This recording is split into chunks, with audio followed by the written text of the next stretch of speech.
तो ध्यान देंगे, ठीक है। आज हिंदी साहित्य आपको पढ़ाएंगे, ठीक है ना। आगामी एग्जाम जैसे किसी भी एग्जाम में अगर आपकी हिंदी आती है तो है ना, हिंदी साहित्य पर पढ़ाएंगे बहुत, ठीक है। हिंदी साहित्य, जैसे हिंदी साहित्य आज पढ़ेंगे पहले मैथिली शरण गुप्त जी के बारे में। मैथिली है ना, मैथिली शरण गुप्त, मैथिली शरण गुप्त जी के बारे में, ठीक है। इनका जन्म कहाँ हुआ था इसके बारे में पहले ध्यान देंगे आप, ठीक है ना। इनका जन्म स्टार बना के लिखा हुआ 3 अगस्त 3 अगस्त सन है, 3 अगस्त सन बाबू 1886 है ना, सन 1886 हुआ था बाबू, है ना। यानी यूपी के ठीक है ना, झांसी, यानी यूपी के झांसी के है ना, यूपी के झांसी के चिरगांव जिले में हुआ था। कहा हुआ बाबू? चिरगांव जिले में हुआ था, ठीक है। बरेली जिला, ये चिरगांव जिले, ठीक है ना, चिरगांव जिले में हुआ था। यूपी कहा हुआ था बाबू? झांसी के चिरगांव में जिले में हुआ था, ठीक है ना। और ध्यान देंगे बाबू, पूछता इनके बारे में, इनकी पुस्तक है ना, इनकी पुस्तक बाबू 3-4 पुस्तक, 4-5 पुस्तक, बहुत अच्छी पुस्तक। जैसे दिया बाबू पहली पुस्तक है ना, स्टार बना के लिख लो, यानी भारत भारती कामा, ठीक है ना। साकेत कामा जयद्रथ वध,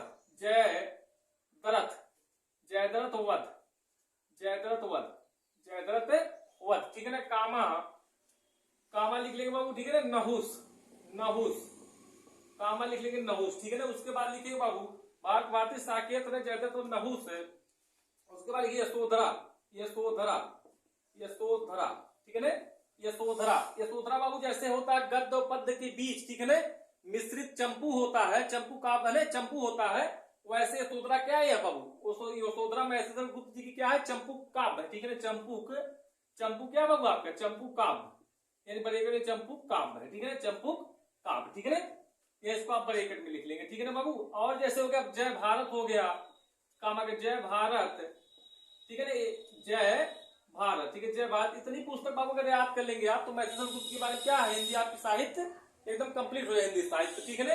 और बाबू स्टार बना के लिख लेंगे पुस्तक कई एग्जामों में, ठीक है ना। आधुनिक युग के तुलसीदास, तो लिख लेंगे आधुनिक युग है ना, आधुनिक युग का लिख लो, आधुनिक युग का तुलसीदास,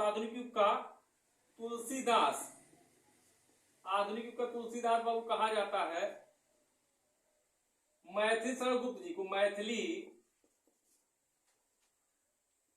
आधुनिक तुलसीदास कहा जाता है, इस तरह लिख लो, कहा जाता है मैथिली शरण गुप्त जी को, मैथिली शरण गुप्त जी को क्या कहा जाता है आपको? आधुनिक युग के, ठीक है ना, आधुनिक युग का है ना तुलसीदास कहा जाता है। इनको किसने कहा था आधुनिक युग तुलसीदास? तो महावीर प्रसाद द्विवेदी जी ने कहा था आधुनिक युग का तुलसीदास मैथिली शरण गुप्त जी को, ठीक है। एक और स्टार बना के लिए पूछता कई एग्जाम बाबू, आधुनिक युग की मीरा, आधुनिक है ना, आधुनिक युग है ना, आधुनिक युग की मीरा बाबू कहा जाता है, आधुनिक मीरा कहा जाता है, आधुनिक मीरा कहा जाता है, ठीक है, महादेवी वर्मा जी को। किसको कहा जाता है? महादेवी वर्मा जी को कहा जाता है, महादेवी वर्मा जी को कहा जाता है, ठीक है, आधुनिक युग की मीरा, ठीक है ना। और बाबू ध्यान देंगे, ठीक है ना, उसका प्रथम राष्ट्र कवि, यानी मैथिली शरण गुप्त जी के बारे में प्रथम राष्ट्र कवि लिख लेंगे, प्रथम राष्ट्र कवि, यानी प्रथम राष्ट्र कवि किसे कहा जाता है? तो मैथिली शरण गुप्त जी को कहा जाता है, मैथिली शरण गुप्त जी को, ठीक है ना। इतना अगर याद कर लेंगे आप बाबू, ठीक है, तो मैथिली शरण गुप्त जी के बारे में साहित्य जो आपकी है ना कंप्लीट हो जाएगी, ठीक है ना। आगामी एग्जाम के लिए है ना, एग्जाम में अगर हिंदी आती है, अगर साहित्य आती है तब, ठीक है ना, आप इसको याद कर लेंगे तो आपका मैथिली शरण गुप्त जी के बारे में तैयार हो जाएगा आपका एग्जाम के लिए।